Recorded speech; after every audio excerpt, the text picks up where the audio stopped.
ATM. What does the M stand for? That's right, money. What do people buy with money? That's right, bacon. People hate bacon. You know what? They love bacon. That's why we've come here to Beaumaris, arguably the bacon capital of the world, to find out about how people were affected by the global bacon crisis of 2012.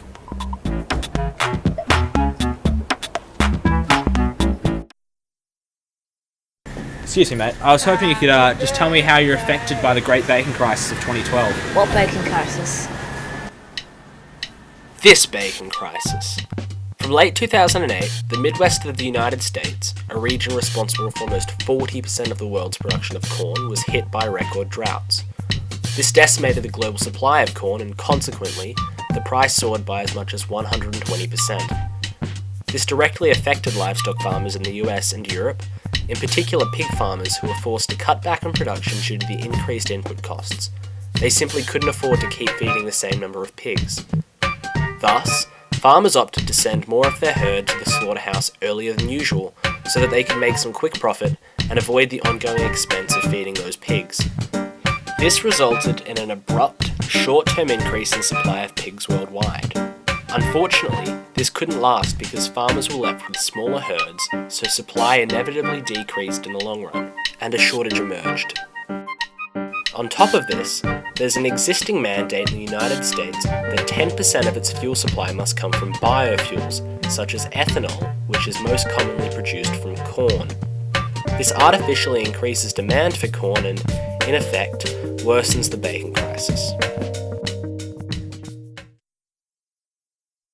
Now, using economic theory, we can identify three very profound effects on society that will result from an increase in the price of bacon. As the price of bacon goes up, demand will decrease.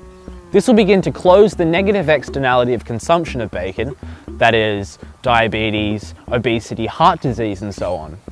This effect will only be temporary, however, as people will soon find a way to continue eating unhealthily, either by choosing to stockpile their bacon while it's still affordable, or by moving to other, cheaper, equally unhealthy substitutes, such as breakfast steaks.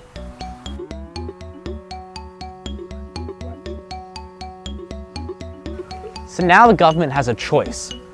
If they persist with the mandate on corn, whereby 10% must be used for the production of biofuels, they'll continue to artificially worsen the bacon shortage. On the other hand, the removal of the mandate could have negative environmental consequences. Less corn would be used for the production of ethanol, which means more fossil fuels would need to be burned to produce energy instead.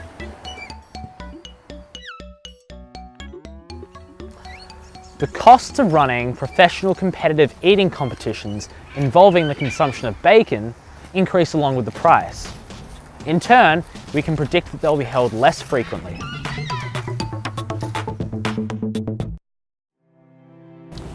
So what became of the global bacon crisis of 2012? The so-called apocalypse? Not a lot. Did people become healthier? Probably not.